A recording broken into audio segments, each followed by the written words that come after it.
Bismillahirrahmanirrahim. Assalamualaikum warahmatullahi wabarakatuh. Innal hamdalillah nahmaduhu wa nasta'inuhu wa nastaghfiruh wa na'udzu billahi min shururi anfusina wa min sayyiati a'malina. May yahdihillahu fala mudilla lahu wa may yudlil fala hadiya lahu. Asyhadu an la ilaha illallah wahdahu la syarika lahu wa asyhadu anna Muhammadan 'abduhu wa rasuluh. Allahumma shalli wa sallim wa barik ala sayyidina Muhammad wa ala alihi wa ashabihi ajma'in. Amma ba'd. Fa rabbi shrah li sadri wa yassir li amri wahlul 'uqdatam min lisani yafqahu qawli. Yang saya hormati seluruh pengurus DKM Masjid Al-Ikhlas, para asatidz dan seluruh jamaah salat subuh, Bapak, Ibu, dan adik-adik sekalian yang dimuliakan Allah Ta'ala. Mengawali perjumpaan kita di subuh yang penuh barokah ini, mari kita senantiasa memanjatkan rasa syukur kita kepada Allah Subhanahu wa Ta'ala, Tuhan kita yang Maha Mulia, Tuhan kita yang Maha Terpuji, Tuhan kita yang kebaikan kepada kita, yang nikmatnya kepada kita tidak dapat kita hitung jumlahnya, tidak dapat kita nilai harganya, dan juga tidak pernah sedetik pun nikmat-nikmat itu berhenti mengalir kepada kita semuanya. Salam dan salam semoga Allah tambahkan kepada Nabi kita imani, Nabi yang kita cintai, Nabi yang selalu kita ikuti sunnah-sunnahnya dan kita harapkan syafaatnya, Nabi kita Nabi Muhammad Sallallahu Alaihi Wasallam. Salam dan salam juga semoga tambahkan kepada keluarga tercinta beliau, para umatul mukminin, seluruh sahabat, seluruh tabi'in, dan seluruh umat termasuk kita di antaranya. Jamaah sekalian, Bapak Ibu yang dimuliakan Allah Ta'ala, pada pagi hari ini kita akan melanjutkan kajian kita yang bertemakan persinggahan-persinggahan akhirat atau manazil akhirah. Dan pada kesempatan pagi hari ini kita akan membahas persinggahan yang kedua, yaitu kehancuran alam semesta.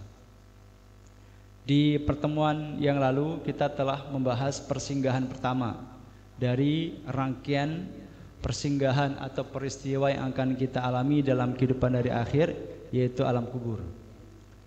Jadi kita sudah selesaikan pembahasan pertama ini, alam kubur. Sedikit mereview supaya tersambungkan dengan apa yang akan kita bahas dalam pertemuan pagi ini, bahwa alam kubur itu adalah satu kehidupan yang bersifat ruhani yang akan dialami siapapun yang telah meninggal dunia, baik jasadnya dikubur ataupun jasadnya tidak dikubur. Pokoknya semua orang yang telah meninggal dunia, mau dikubur atau enggak dikubur, dia hakikatnya telah beralih kehidupan dari kehidupan dunia ke kehidupan alam kubur. Jadi orang dikubur normal, dia juga menjalani kehidupan alam kubur.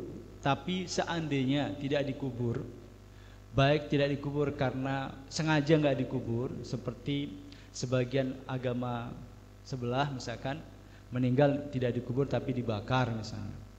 Apakah kalau dibakar kemudian tidak menjalani kehidupan alam kubur? Tetap menjalani. Atau misalnya ada orang meninggal dimakan binatang buas, habis dimakan binatang buas, apakah dia tidak mengalami alam kubur? Mengalami. Karena alam kubur itu bersifat ruhani.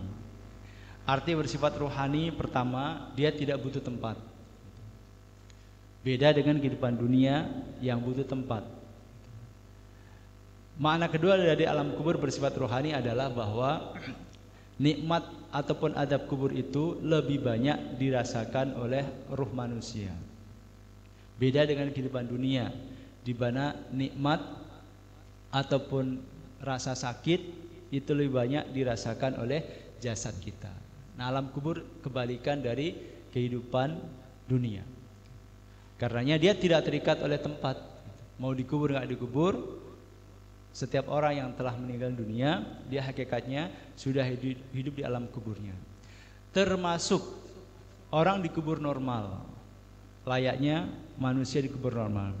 Tapi setelah 100, 200, 300 tahun, kan jasadnya sudah menyatu dengan tanah. Apakah otomatis alam kuburnya berhenti? Tidak. Alam kubur tidak berhenti dengan hancurnya jasad, Tapi alam kubur itu berakhir atau berhenti dengan datangnya kiamat. Ini hakikat kehidupan alam kubur. Nah, kemudian dalam kehidupan alam kubur ini ada dua peristiwa utama yang akan dialami oleh manusia kita semua. Pertama adalah fitnah kubur. Fitnah itu maksudnya ujian. Jadi ada ujian di alam kubur. Ujian ini bersifat lisan. Materi pertanyaannya seputar dasar-dasar akidah atau keimanan. Pengujinya malaikat Munkar Nakir. Pertanyaannya gampang-gampang dan pertanyaannya pun sudah dibocorkan oleh Nabi. Jawabannya pun kita sudah tahu. Gampang pertanyaannya. Siapa Tuhanmu? Apa agamamu? Siapa nabimu? Gampang sekali. Pagi ini tanpa persiapan, kalau saya misalnya tanya satu-satu Bapak Ibu sekalian, saya yakin bisa jawab semua. Lulus semua insya Allah. Tapi persoalannya, pertanyaan alam kubur itu bukan pertanyaan atau ujian untuk mengetes pengetahuan, tapi untuk menguji dan mengetes keimanan. Maka hanya orang yang beriman yang bisa jawab. Yang tidak beriman meskipun dia sudah tahu soalnya dan juga sudah tahu jawabannya ketika di dunia, tapi kalau dia tidak beriman dan tidak menyiapkan amal soleh, maka dia tidak akan bisa menjawab. Makanya meskipun pertanyaannya sudah dibocorkan oleh Nabi, pertanyaannya pun gampang. Kemudian kita juga sudah tahu jawabannya sekarang, gak jaminan. Kalau kita tidak beriman, gak akan bisa. Nah, itu hal pertama yang kita alami di alam kubur adalah menjalani fitnah atau ujian kubur. Pengujinya malaikat Munkar Nakir, materi pertanyaannya seputar dasar-dasar akidah atau keimanan. Nah, peristiwa kedua adalah konsekuensi dari ujian tadi. Kalau kita bisa menjawab pertanyaan yang disampaikan oleh malaikat Munkar Nakir, maka setelah itu kita akan diberikan oleh Allah Ta'ala kenikmatan di alam kubur. Nah, kenikmatan di alam kubur itu diantaranya dijelaskan oleh Rasulullah SAW, alam kubur kita akan diluaskan oleh Allah Ta'ala sejauh mata mandang. Tapi sekali lagi alam kubur dalam makna ruhani, bukan liang lahat. Bukan liang lahat. Kalau liang lahatnya masih gitu-gitu aja. Jadi kalau sering kita ketika mengikuti sholat jenazah, imam membacakan doa, ya Allah lapangkanlah alam kuburnya sejauh mata mandang, jadikanlah alam kuburnya raudhah min riyadil jinan, jadikan alam kuburnya taman dari taman-taman surga. Itu alam kubur dalam makna rohani tadi, bukan liang lahat. Kalau liang lahatnya ya segitu-gitu aja. Tapi yang dimaksud dilapangkannya alam kubur itu adalah alam kubur yang bersifat rohani tadi. Kemudian pintu surga dibuka sehingga aroma surga itu tercium oleh orang yang di alam kuburnya itu. Kemudian dia diberikan alas atau hamparan dari surga. Lalu kemudian amal solehnya yang dia kerjakan selama di dunia diwujudkan oleh Allah Ta'ala dalam sosok orang yang tampan kalau dia laki-laki, penampilannya rapi, aromanya wangi. Kemudian amal soleh yang telah dijelmakan Allah menjadi sosok manusia ini menemani orang yang telah meninggal tadi sampai datangnya kiamat. Karena dalam hadis Rasul beliau menyampaikan yatba'ul mayyita thalathun. Ada 3 hal yang akan mengikuti mayit. Yarji'u thnani wa yabqa wahid. 2 akan kembali dan 1 akan membersamai. Jadi setiap mayit pasti ketika meninggal diantar ke kuburnya itu ada 3 yang menemani. 2 kembali, 1 membersamai. 2 yang kembali, yang pertama hartanya kembali. Mau diantar pakai ambulan atau pakai mobil bak, tetap mobilnya pulang. Termasuk kendaraan yang dipakai oleh para pelayat akan kembali. Yang kedua yang kembali juga adalah keluarganya. Istri atau suami, anak cucu, tetangga, teman kerabat semuanya kembali. Meskipun katanya sepasang suami istri berjanji kita akan sehidup semati misalnya, nggak ada kan kemudian suami meninggal lalu istrinya ikut nyemplung, kan nggak ada, Pak. Atau istrinya meninggal lalu suaminya ikut nyemplung ke liang lahat, kan nggak ada. Kembali semuanya. Nah, yang membersamai satu, yaitu amal soleh kita atau amal kita yang membersamai. Dan itu kata Rasul akan diwujudkan, kalau amal soleh diwujudkan dalam sosok laki-laki atau perempuan yang tampan atau cantik, penampilannya rapi, aromanya wangi, terlihat sosok ini ramah sekali. Nah, ini adalah amal kita yang akan menemani kita sampai datangnya kiamat nanti. Sebaliknya, jika orang itu tidak bisa menjawab pertanyaan yang disampaikan Munkar Nakir, maka setelah itu dia akan disiksa atau diadab di alam kuburnya. Akan diadab oleh Allah SWT di alam kuburnya. Jika dia orang kafir, maka adabnya sampai kiamat. Tidak berhenti, siang malam tidak berhenti. Terus kalau dia orang kafir. Tapi kalau dia orang beriman, tetapi karena melakukan satu dua dosa tertentu yang menjadikan dia diadab di alam kuburnya, kalau dia orang beriman, maka kemungkinan adab kuburnya bersifat sementara, tidak sampai kiamat, hanya bersifat sementara. Kemudian masing-masing orang yang beriman dan orang yang kafir ini di alam kuburnya itu sudah diperlihatkan tempat terakhir yang nanti akan dia tempati. Jika dia calon penghuni surga, maka dia sudah diperlihatkan surga yang akan menjadi tempat tinggalnya, lengkap dengan fasilitasnya, tingkatan surganya dan seterusnya. Sebaliknya kalau dia orang kafir, maka dia sudah diperlihatkan nerakanya, kayak gimana nerakanya, siksanya, seterusnya, dia sudah tahu semuanya. Dan itu 2 kali dalam sehari diperlihatkan Allah Ta'ala. Pagi diperlihatkan neraka, sore diperlihatkan neraka. Pagi diperlihatkan nerakanya, sore diperlihatkan nerakanya, terus sampai kiamat. Karenanya begitu nanti orang itu dibangkitkan, kalau dia orang kafir ketakutan, karena dia sudah tahu bahwasanya dia akan disiksa di neraka yang kengeriannya sudah dia saksikan selama dia di alam kuburnya. Kalau dia telah meninggal 10.000 tahun yang lalu, maka selama 10.000 tahun sehari 2 kali itu diperlihatkan gambaran neraka yang akan menjadi tempat siksaan dia. Hal ini Allah sampaikan dalam firman-Nya mulia ketika menjelaskan tentang apa yang dialami Fir'aun sejak kematiannya sampai hari ini dan sampai kiamat tiba. Kata Allah Ta'ala, an-naru yu'raduna 'alaiha ghuduwwa wa 'ashiyya wa yauma taqumus sa'atu adkhilu ala fir'auna asyaddal 'adzab. Kepada Fir'aun dan pengikut-pengikutnya ditampakkan neraka ghuduwwa wa 'ashiyya, setiap pagi dan sore. Jadi kata Allah Ta'ala, Fir'aun yang telah mati sejak dulu bersama dengan pengikutnya, itu setiap pagi dan sore itu sudah diperlihatkan neraka, tempat nanti mereka akan disiksa. Ghuduwwa wa 'ashiyya. Wa yauma taqumus sa'atu, dan pada hari kiamat nanti malaikat akan diperintahkan oleh Allah Ta'ala, adkhilu, wahai para malaikat, masukkanlah ala fir'auna, Fir'aun dan pengikutnya, asyaddal adab, ke dalam adab yang sangat pedih sekali. Itu jemaah sekalian, gambaran singkat tentang kehidupan alam kubur yang telah kita bahas dalam pertemuan yang lalu. Selanjutnya kita akan melanjutkan pembahasan al-manzilatul tsaniyah, persinggahan yang kedua, yaitu kehancuran alam semesta. Kehancuran alam semesta jemaah sekalian adalah merupakan rangkaian peristiwa kedua dari rangkaian peristiwa-peristiwa hari kiamat yang nanti akan kita alami, meskipun tidak seluruhnya kita alami. Di dalam Al-Quran Allah SWT memberikan gambaran yang cukup banyak dan panjang lebar tentang peristiwa ketika Allah SWT menghancurkan alam semesta ini.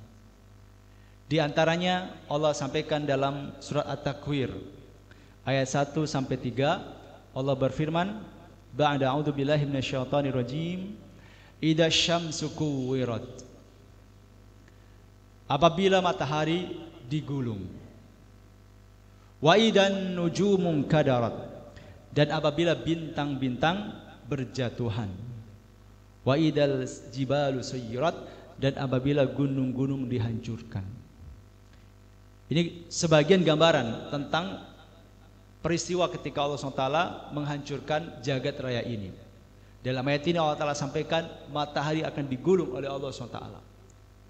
Kemudian bintang yang jumlahnya sebegitu banyak luar biasa akan berjatuhan, berguguran. Dan gunung-gunung yang selama ini menjadi pasak bumi juga akan dihancurkan oleh Allah Subhanahu wa taala. Kemudian dalam surah Al-Infitar ayat 1 sampai 3 juga Allah Ta'ala sampaikan idas samaa'un fatarat, apabila langit terbelah. Langit ketika kiamat telah tiba, tiba-tiba terbelah.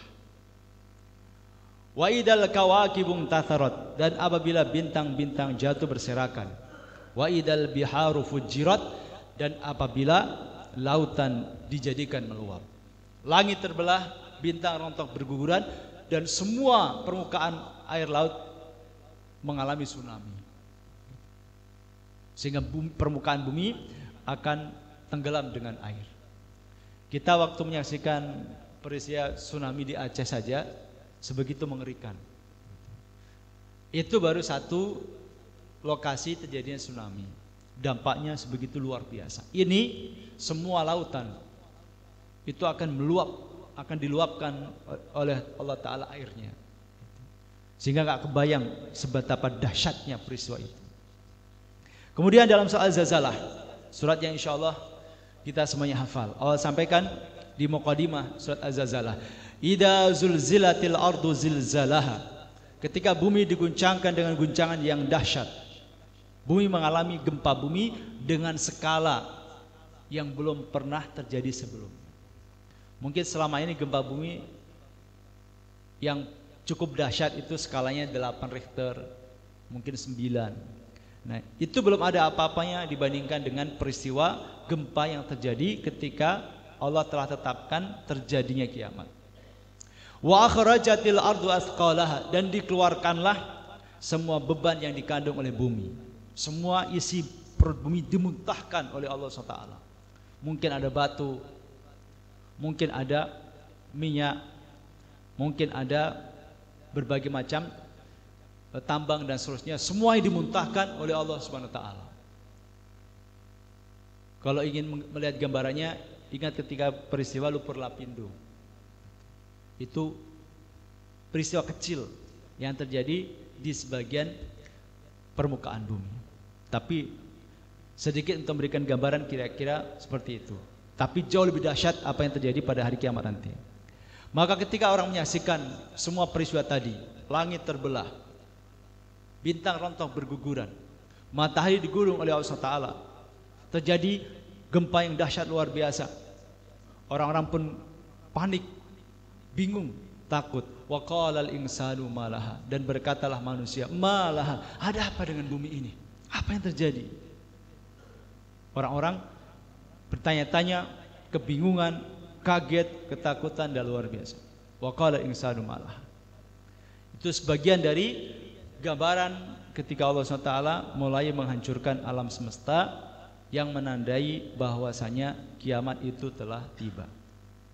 Nah, kapankah jamaah sekalian kehancuran alam raya, alam semesta ini terjadi? Kapan momen itu terjadi? Meskipun kita tidak mengharapkan, tapi kapan itu terjadi? Kehancuran alam semesta dimulai ketika malaikat Israfil telah meniup sangkakala kiamat atas perintah Allah Subhanahu wa taala. Di peristiwa itu akan terjadi kalau sangkakala kiamat sudah ditiup oleh malaikat Israfil. Baru dimulai proses huru-hara kiamat itu. Yang kerusakannya bukan hanya daratan, tapi daratan, lautan, termasuk juga udara mengalami kerusakan total. Dimulai ketika sangkakala kiamat telah dibunyikan oleh malaikat Israfil. Dan hari ini malaikat Israfil itu sudah siap siaga untuk melaksanakan tugas peniupan itu. Hal ini dijelaskan Rasul dalam hadis sahih riwayat Imam At-Tirmidzi. Rasul bersabda, "Kaifa an'am wa sahibul qarni qadil taqamal qarna wastamal idna. Mata yu'maru bin nafkhi fayangfuhu." Bagaimana aku akan dapat senang hidup di dunia. Jadi kata Nabi, bagaimana mungkin aku bisa merasakan kenikmatan kesenangan di dunia? Wa sahibul qarni qad iltaqamal qarna. Sementara pemegang sangkakala telah masukkan sangkakala ke mulutnya. Wastamal idna. Dia masang pendengarannya, menunggu diizinkan untuk meniup. Mata yu'maru bin nafkhi fayangfuh. Kapanpun dia diperintahkan untuk meniup, maka Israfil pun akan meniup sangkakala tersebut. Di dalam hadis yang mulia ini Rasul sampaikan bahwa malaikat Israfil itu sudah siap siaga meniup sangkakala. Jadi setelah Allah menciptakan sangkakala itu diberikan kepada Israfil. Lalu oleh Israfil dimasukkan ke mulutnya. Jadi sejak dulu Israfil itu kerjaannya sampai sekarang, bahasa kita ngemut sangkakala. Jadi cuma diemut doang sangkakalanya. Dia dalam kondisi siaga penuh, memasang pendengarannya, gak berani berkedip. Karena dia khawatir kalau berkedip nanti telat sekian detik, ternyata pas ada perintah meniup. Jadi dia dalam kondisi siaga penuh, memasang pendengarannya, kapanpun Allah mengatakan tiup, ditiup. Maka sampai hari ini itu kerjaan malaikat Israfil cuma satu, ngemut sangkakala. Ngemut tahu Pak, ngemut ya, masih dimasukin ke mulutnya gitu. Udah itu doang kerjaannya. Dongak ke atas kepalanya, nunggu kapan nih perintah Allah SWT untuk meniup sangkakala. Udah itu doang kerjaannya. Jangan dibayangin, nggak pegel apa? Yang malaikat pegel gitu, ya nggak pegel lah gitu. Udah malaikat kerjaannya sesuai dengan job desk yang Allah berikan. Yang tugasnya ini sangkakala gitu doang udah. Dan nurut, nggak protes. Ya Allah, kasihlah kerjaan yang lain gitu. Masa kerjaan gini doang gitu, kagak. Tapi malaikat juga tidak berinisiatif gitu. Kalau belum diperintahkan ya tidak akan ditiup. Jadi nunggu perintah Allah SWT kapan meniup, itu tergantung Allah SWT. Nah dari sini kita juga tahu bahwasanya kalau ada orang ngaku-ngaku tahu kapan kiamat terjadi, itu pasti bohong. Bohong pasti. Wong petugas kiamat saja nggak tahu kok. Malaikat Israfil itu kan petugas utama kiamat, nggak tahu kapan harus niup. Apalagi orang akhir zaman ngaku-ngaku kiamat itu terjadi tanggal misalkan kemarin terakhir Bapak prediksinya, yang kemarin sempat ramai juga gitu, tanggal sekian bulan sekian tahun sekian, itu pasti bohong. Kalau ada orang berani memastikan kiamat terjadi tahun sekian bulan sekian tanggal sekian, pasti bohongnya. Karena sekali lagi malaikat Israfil yang merupakan petugas utama kiamat saja tidak tahu. Nabi Muhammad pun tidak tahu kapan waktu pas persisnya. Jibril pun juga tidak tahu. Nah, kok ada orang sok-sokan bisa mengetahui atau mengaku mengetahui kapan kiamat terjadi, maka itu pasti bohong. Nah jamaah sekalian, nah sangkakala itu dijelaskan Rasul juga bentuknya seperti tanduk. Hal ini disampaikan Rasul ketika menjawab pertanyaan seorang Arab Badui. Qala Arabi, ya Rasulullah, masur. Wahai Rasulullah, apa itu sangkakala? Qal qarnun yunfakhu fihi. Oh, sangkakala itu kata Rasulullah tanduk yang ditiup. Jadi bentuk sangkakala itu seperti tanduk. Hadis sahih riwayat Imam Ahmad. Nah, jamaah sekalian, berapa kalikah malaikat Israfil itu meniup sangkakala? Para ulama berbeda pendapat tentang berapa jumlah tiupan sangkakala yang akan dilakukan oleh malaikat Israfil. Sebagian mengatakan 3 kali tiupan, sebagian mengatakan 2 kali tiupan. Tetapi dua pendapat ini sesungguhnya perbedaannya tidak signifikan. Nah kita bahas dulu yang berpendapat 3 kali tiupan. Rinciannya sebagai berikut. Tiupan pertama disebut dengan tiupan yang mengagetkan atau nafkhul faza'. Allah berfirman dalam surah An-Naml ayat 87, wa yauma yunfakhu fis-sur fa fazi'a man fis samawati wa man fil ardi illa man sya'allah wa kullun atauhu dakhirin. Dan ingatlah hari ketika ditiup sangkakala. Dan ingatlah hari ketika ditiup sangkakala, fafazi'a man fis samawati wa man fil ard. Terkejutlah, kagetlah semua yang di langit dan semua yang di bumi, illa man sya'allah, kecuali siapa yang dikehendaki Allah tidak terkejut. Wa kullun atauhu dakhirin, dan semua nanti akan datang menghadap Allah dengan merendahkan diri. Ini tiupan pertama. Oleh para ulama diistilahkan dengan nafkhul faza', tiupan yang mengagetkan. Jadi ketika pertama kali ditiup, maka semua penghuni langit, yaitu para malaikat. Jadi malaikat itu tempatnya di langit. Semua penghuni langit itu para malaikat kaget semuanya ketika sangkakala ini ditiup. Dan semua penghuni bumi juga kaget. Terutama manusia dan jin kaget semuanya, syok ketika mendengar bunyi sangkakala yang terdengar ke seluruh penjuru dunia, bahkan sampai terdengar ke langit yang 7. Semuanya kaget gitu. Ketika pertama kali ditiup gitu. Illa man sya'allah, kecuali sebagian hamba Allah Ta'ala yang tidak terkejut. Kekagetan ini bukan sebatas kekagetan biasa, tapi syok. Jadi bukan kaget biasa, tapi kekagetan yang sampai syok. Semua yang di langit syok, semua yang di bumi syok. Illa man sya'allah, kecuali yang dikehendaki Allah tidak terkejut. Nah, siapa mereka yang tidak kaget, tidak syok ketika mendengar sangkakala ini? Menurut Imam Ibnu Katsir dan Imam At-Tabari dalam tafsir mereka, yang dimaksud dengan illa man sya'allah adalah para syuhada. Jadi orang-orang yang mati syahid itu dilindungi Allah SWT dari efek keterkejutan ketika mendengar bunyi sangkakala pertama ini. Ini sangkakala pertama. Dalam surat Al-Haqqah ayat 13-14 Allah Ta'ala sampaikan, wa faida nufikha fis suri nafkhatu wahidah wa humilatil ardu wal jibalu fadukkata dakkata wahidah. Apabila sangkakala ditiup sekali tiup, dan didatangkan dan diangkatlah bumi dan gunung-gunung, lalu dibenturkan keduanya sekali bentur.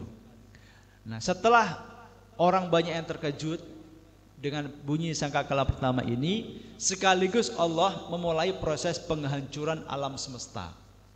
Maka dalam ayat ini disampaikan Allah Ta'ala sebagian gambarannya, wa humilatil ardu wal jibalu, maka dibenturkanlah bumi dan gunung dengan sekali bentur. Jadi setelah tiupan sangkakala pertama ini, selain menimbulkan efek kejut bagi manusia, jin dan para malaikat, juga menandai proses terjadinya kehancuran alam semesta. Kemudian tiupan berikutnya, tiupan yang kedua adalah tiupan kematian, yang diistilahkan oleh para ulama sebagai nafkhus sa'iq, tiupan kematian. Hal ini Allah sampaikan dalam surat Az-Zumar ayat 68. Wa nufikha fis sur fa sa'iqa man fis samawati wa man fil ardi illa man sya'allah. Ditiuplah sangkakala, maka matilah siapa yang di langit dan di bumi, kecuali siapa yang dikehendaki Allah tidak mati. Tiupan kedua ada tiupan kematian. Jadi semua makhluk yang belum mati, pada tiupan sangkakala kedua mereka akan mati semuanya. Dan matinya itu dalam kondisi kaget. Soiko itu kalau bahasa Jawanya nih, soiko itu kalau bahasa Jawanya kelenger. Kalau mata yang mutu kan mati biasa, tapi kalau soiko itu kelenger. Jadi semua mati dalam kondisi kaget, lalu kemudian mati.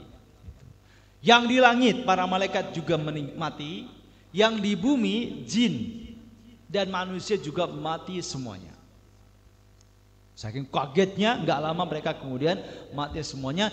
Illa man sya'allah, kecuali yang dikehendaki Allah SWT belum mati. Siapa yang tidak mati pada tiupan sangkakala kedua ini? Imam Al-Qurtubi dalam tafsirnya menjelaskan, yang dikecualikan atau tidak mati dalam ayat di atas adalah para syuhada. Sebagian lagi mengatakan malaikat Jibril, malaikat Mikail, malaikat Israfil, dan malaikat maut. Jadi kecuali yang dikehendaki tadi tidak mati itu, menurut Imam Al-Qurtubi adalah para syuhada. Para syuhada, orang mati syahid, tidak ikut dimatikan pada tiupan sangkakala kedua. Sebagian ulama lagi mengatakan yang tidak mati adalah 4 malaikat terdekat Allah, yaitu malaikat Jibril, malaikat Mikail, malaikat Israfil, dan malaikat maut. Tapi setelah itu nanti mereka akan dimatikan secara terpisah. Jadi maksud kecuali yang dikehendaki Allah tidak mati itu tidak mati akibat tiupan sangkakala kedua tadi. Tapi setelah itu mereka tetap akan dimatikan Allah SWT. Tetap akan dimatikan. Cuman tidak mati bersamaan dengan tiupan sangkakala kematian tadi. Tapi nanti dimatikan secara terpisah. Sehingga ketika mereka semua juga sudah dimatikan Allah Ta'ala, termasuk malaikat Jibril, termasuk juga malaikat Israfil, termasuk juga malaikat maut, dimatikan Allah Ta'ala semuanya, maka saat itu tidak ada lagi yang menyandang sifat hidup kecuali Allah. Kalau hari ini kan yang hidup banyak, atau yang disebut hidup banyak. Kita alhamdulillah masih hidup. Banyak manusia masih hidup, jin hidup, hewan hidup, malaikat hidup, tumbuh-tumbuhan kita sebut makhluk hidup. Allah Maha Hidup. Hari ini yang menyandang sifat makhluk hidup atau hidup banyak.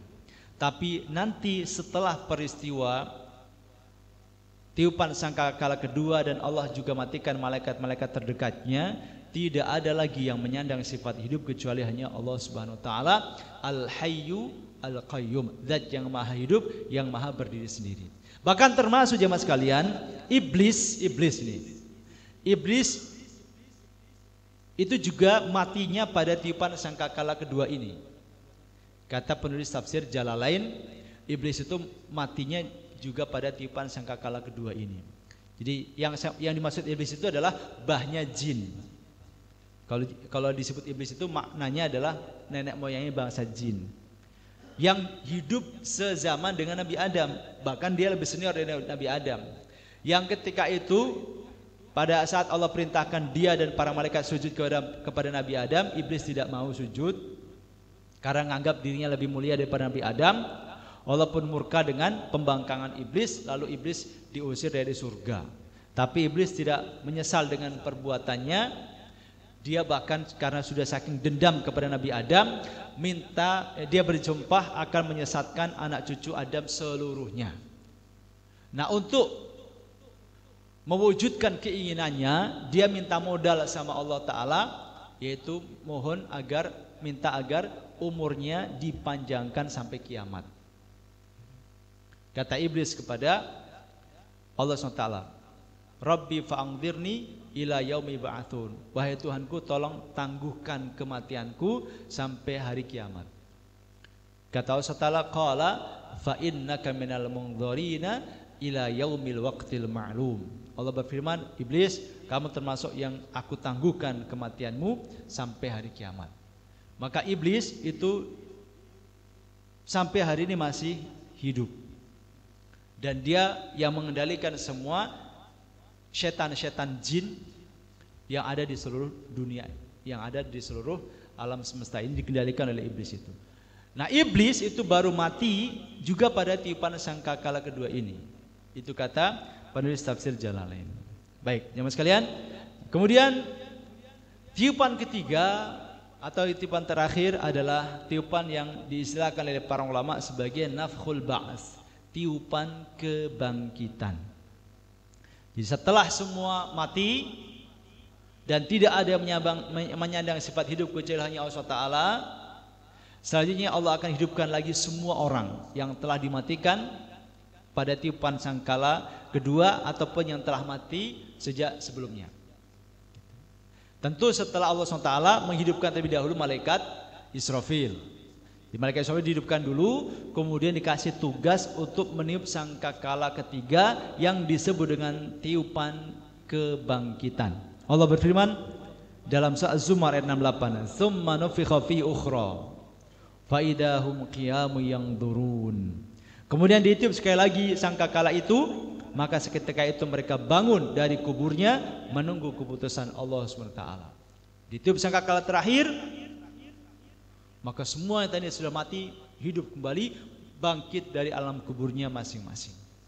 Itulah yang disebut dengan hari kebangkitan, yaitu momen ketika Allah SWT membangkitkan semua makhluk yang telah dimatikan, baik mati sebelum hari kiamat ataupun yang mati ketika momen kiamat terjadi. Semuanya akan dibangkitkan pada saat tiupan sangkakala ketiga ini. Nah, berapa lama jarak antara dua tiupan? Sebelum itu, tadi saya sampaikan di awal bahwa para ulama ada yang berpendapat tiupan sangkakala itu ada yang mengatakan 3 kali, ada yang mengatakan 2 kali. Nah, kalau yang mengatakan 3 kali, maka rinciannya tadi. Pertama adalah nafkhul faza, tiupan yang mengagetkan. Kemudian yang kedua adalah tiupan kematian atau nafkhus so'ik. Dan yang ketiga adalah tiupan kebangkitan atau nafkhul ba'ats. Itu yang berpendapat 3 kali. Nah, kalau yang berpendapat 2 kali, itu antara tiupan pertama dan kedua itu dianggap satu. Di tiupan pertama itu mengagetkan sekaligus tidak lama langsung bikin orang pada mati. Jadi setelah shock langsung mati seketika. Nah, setelah itu lanjut tiupan kedua, tiupan kebangkitan. Jadi kalau yang berpendapat 2 kali itu karena dianggap tiupan pertama dan kedua itu hakikatnya satu. Di tiup pertama kuat shock, kaget luar biasa, jantungnya serasa copot, setelah itu langsung mati.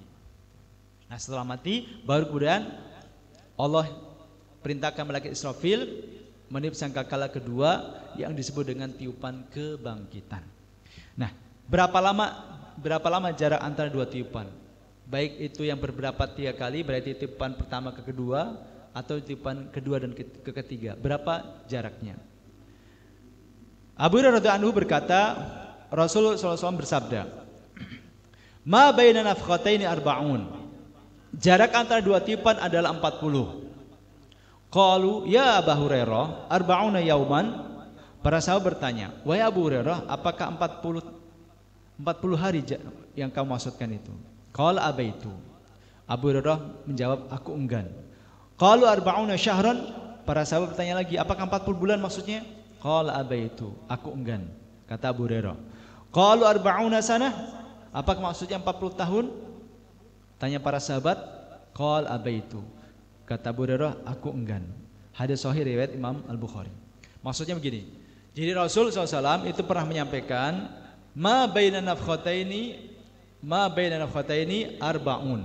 Jarak antara 2 tiupan itu 40. Kata Nabi seperti itu. Tapi Rasul ketika menyampaikan hadis itu, beliau tidak menjelaskan 40 apa nih? Apakah 40 hari, apakah 40 bulan, ataukah 40 tahun? Rasulnya mengatakan ma baina nafkhataini arba'un. Jarak antara 2 tiupan itu 40. Tapi Rasul tidak menjelaskan 40 apa. Nah, sehingga ketika Abu Hurairah menyampaikan hadis ini kepada yang lain, ditanya 40 apa Abu Hurairah? Abaitu, aku enggan atau aku enggak mau jelasin karena Rasul tidak menjelaskan. Dipancing-pancing 40 hari. Enggak tahu.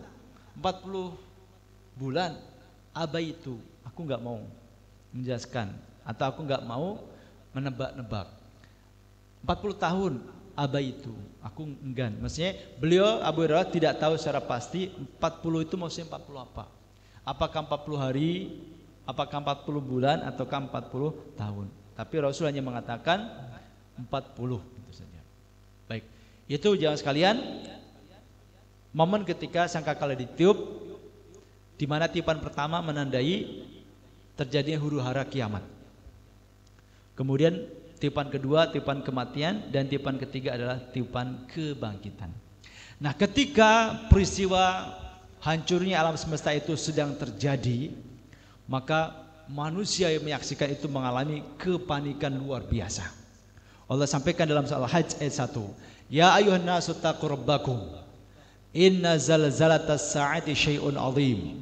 Wahai seluruh manusia, bertakwalah kepada Tuhan kalian, sesungguhnya keguncangan hari kiamat itu adalah suatu kejadian yang sangat besar atau sangat dahsyat. Jadi Allah ingatkan, wahai seluruh manusia, bertakwalah kalian kepada Tuhan kalian, sesungguhnya guncangan pada hari kiamat syai'un azim, itu sesuatu yang dahsyat sekali. Yauma tarawunaha tadhalu kullu murdi'atin amma arda'at wa tad'u kullu dhati hamlin hamlaha wa taran nasa sukara wa ma hum bisukara walakin 'adzabullahi syadid. Ingatlah pada hari ketika kamu melihat keguncangan itu. Jadi ketika orang-orang menyaksikan peristiwa gempa kiamat, menyaksikan peristiwa langit terbelah, menyaksikan peristiwa bintang rontok berguguran, gunung-gunung dicabut dari pasaknya. Ketika mereka menyaksikan itu, lalailah semua wanita yang menyusui anaknya dari anak yang disusuinya. Jadi perempuan-perempuan yang sedang menyusui bayinya, ketika kiamat terjadi, dia lupa bayinya. Bayinya ditinggal begitu saja, dia pergi menyelamatkan diri. Dan gugurlah kandungan semua wanita yang hamil. Perempuan-perempuan yang sedang hamil seketika mengalami keguguran massal. Bayinya keluar semua, brodol semuanya. Seketika, saking syoknya, saking takutnya, begitu tahu kiamat ternyata benar adanya. Dan kamu lihat manusia dalam keadaan mabuk. Padahal sebenarnya mereka tidak mabuk, tetapi adab Allah itu sangat kerasnya. Jadi itu gambaran kondisi orang-orang yang menyaksikan peristiwa ketika huru hara kiamat itu terjadi. Perempuan yang menyusui bayinya, tinggalkan bayinya, kabur menyelamatkan diri. Dia pikir bisa selamat. Dan juga yang tidak kalah mengerikannya, perempuan yang sedang hamil langsung bayinya keluar, mengalami keguguran massal. Saking takutnya, saking syoknya. Kemudian yang lain-lain itu seperti orang mabuk, bentayangan, sempoyong kesana kemari, gak tahu arah, bingung, sono kemari, lari ke sono, lari ke sini, bingung semuanya, takut luar biasa. Gambaran ketika mereka itu menyaksikan peristiwa itu. Nah, jamaah sekalian, ada kabar baik dari Nabi SAW. Yang menyaksikan huru hara kiamat itu ternyata hanya mereka yang kafir. Orang beriman itu tidak ikut menyaksikan peristiwa yang mengerikan itu. Dia orang beriman itu tidak ikut menyaksikan kehancuran alam semesta. Karena siapapun yang ikut menyaksikan itu berarti diadab Allah Ta'ala. Jadi menyaksikan saja momen itu sudah bagian dari siksa. Udah bagian dari siksa. Dan itu ternyata tidak dialami oleh orang mukmin. Hanya orang kafir yang ikut merasakan atau ikut menyaksikan peristiwa kehancuran alam semesta yang begitu mengerikan. Kok bisa seperti itu? Ya, dijelaskan Nabi SAW. Jadi sebelum tiupan sangkakala dan sebelum kehancuran alam semesta, Allah SWT terlebih dahulu mematikan kaum muslimin secara massal dengan mengirimkan angin lembut yang mencabut nyawa mereka. Jadi sebelum Allah memerintahkan malaikat Israfil untuk meniup sangkakala kiamat, itu terlebih dahulu Allah SWT akan mematikan semua orang Islam. Dimatikan semua orang Islam. Kematiannya secara massal dengan cara Allah mengirimkan angin yang lembut. Jadi Allah akan mengirim angin yang akan menyapu atau akan mendatangi atau mengusap semua orang yang di dadanya ada iman. Semua yang di dadanya ada iman itu akan didatangi oleh angin yang dikirim Allah SWT. Begitu angin itu mengusap badannya melalui ketiak, mereka akan meninggal. Mereka akan meninggal. Semuanya. Asal dia Islam, maka dia akan dimatikan Allah SWT dengan usapan angin yang lembut ini. Hal ini dijelaskan oleh Rasulullah SAW dalam hadis panjang yang menceritakan tentang Dajjal dan turunnya Nabi Isa alaihissalam. Nah, di akhir hadis beliau bersabda. Jadi peristiwa akhir zaman. Peristiwa akhir zaman setelah peristiwa munculnya Dajjal, turunnya Nabi Isa, keluarnya Ya'juj dan Ma'juj dan seterusnya. Nah, di akhir zaman nanti, beberapa saat sebelum kiamat terjadi, Allah akan mengirim angin lembut. Kata Nabi SAW, "Idza ba'athallahu rihan thayyibah fata'khudhuhum tahta abatihim fataqbidu ruha kulli mu'minin wa kulli muslimin wa yabqa shirarun nas yataharajuna fiha taharujal humur fa'alaihim taqumus sa'ah. Allah pun mengirim angin lembut. Jadi anginnya bukan angin puting beliung, bukan angin topan. Anginnya angin lembut. Kalau angin puting beliung kan adab juga kan. Ini angin lembut. Allah pun mengirim angin lembut. Angin itu melewati ketiak-ketiak mereka dan mengambil ruh setiap mukmin dan setiap muslim. Jadi Rasul menyampaikan angin ini mengambil ruh setiap mukmin dan setiap muslim. Disebutkan mukmin dan muslim untuk menunjukkan pokoknya asal punya iman. Karena kalau disebut mukmin dan muslim, itu mukmin levelnya lebih tinggi daripada muslim. Kalau muslim itu modalnya syahadat. Asal orang itu sudah syahadat, itu udah muslim. Misalkan orang jam 10 pagi syahadat. Jam 10 pagi syahadat. Jam setengah 12 gitu. Belum duhur meninggal. Baru syahadat 1,5 jam. Udah muslim. Dan itu kalau meninggal sudah diurus jenazahnya dengan cara Islam. Pokoknya muslim itu modalnya syahadat, itu muslim. Tapi kalau mukmin butuh pembuktian. Orang dikatakan mukmin itu kalau sudah membuktikan syahadatnya. Nah itu kalau disebut mukmin dan muslim itu berarti ada perbedaan tingkatan. Mukmin lebih tinggi dari muslim. Nah dalam hadis ini beruntung banget Rasul menyampaikan bahwa angin tadi akan mengambil ruh setiap mukmin dan setiap muslim. Hingga yang tersisa adalah orang-orang yang paling buruk. Orang-orang yang paling bejat. Gambaran keburukan mereka dijelaskan dalam lanjutan hadis ini. Mereka melakukan hubungan badan layaknya khimar atau layaknya keledai. Jadi gambaran orang akhir zaman yang menyaksikan kiamat itu sudah kayak binatang orangnya. Perilakunya sudah kayak perilaku binatang. Nah di tengah mereka lah kiamat itu terjadi. Jadi kiamat itu terjadinya itu di tengah-tengah orang yang sudah perilakunya seperti binatang. Dalam hadis yang lain Rasul menyampaikan, "Tsumma yab'atsullahu rihan karihil misk, massuha massul harir, fala tatruku nafsan fi qalbi mithqalu habbati minal iman illa qabadathu. Tsumma yabqa syarrun nas 'alaihim taqumus sa'ah." Kemudian Allah mengirim angin seperti semerbak minyak wangi, sangat lembut rasanya seperti menyentuh sutra. Jadi gambaran anginnya lembut, wangi, halus seperti sutra. Tidak ada satupun jiwa yang di dalam hatinya terselip iman sebesar biji, kecuali angin itu akan mematikannya. Kemudian tinggal tersisa manusia-manusia paling jelek, di tengah mereka lah kiamat terjadi. Hadis riwayat Imam Muslim.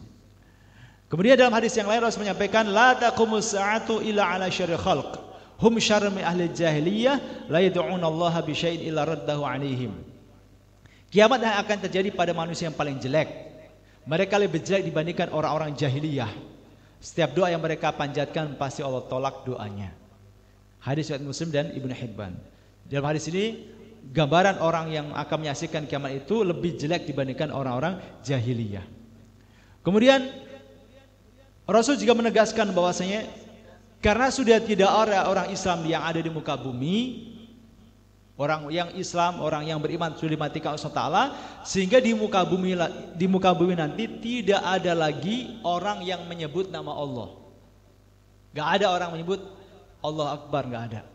Gak ada lagi yang menyebut Subhanallah, Astaghfirullah, La ilaha illallah, La hawla wa la quwata illa billah, Bismillahirrahmanirrahim, Alhamdulillah. Gak ada. Gak ada lagi lafaz Allah keluar dari lisan manusia di muka bumi. Karena yang muslim mukmin sudah dimatikan semuanya. Kata Nabi SAW, la taqumus sa'atu hatta la yuqala fil ard Allah, Allah. Tidak akan terjadi kiamat hingga tidak ada lagi orang yang di muka bumi ini menyebut nama Allah. Jadi kiamat tidak terjadi hingga di muka bumi tidak ada lagi orang yang menyebut nama Allah. Hadis sahih dari Imam Muslim, dari Imam Ahmad dan Imam Tirmidzi. Kemudian terakhir jemaah sekalian, setelah Allah menghancurkan jagat raya, bumi, lautan dan juga angkasa, hancur semuanya. Setelah itu Allah ganti bumi yang baru dan langit yang baru. Nah di atas bumi yang baru dan di bawah kolong langit yang baru, disitulah nanti peristiwa padang mahsyar itu berlangsung. Allah berfirman dalam surat Ibrahim ayat 48. Yauma tubadalul ardu ghairal ardi was samawat wa barazu lillahil wahidil qahar. Yaitu pada hari ketika bumi diganti dengan bumi yang lain. Dan demikian pula langit. Dan mereka semuanya di padang mahsyar berkumpul menghadap kehadirat Allah SWT yang Maha Esa lagi Maha Perkasa. Surat Ibrahim ayat 48. Jadi setelah bumi dihancurkan, langit juga hancur, Allah akan membuat bumi yang baru dan langit yang baru, matahari yang baru.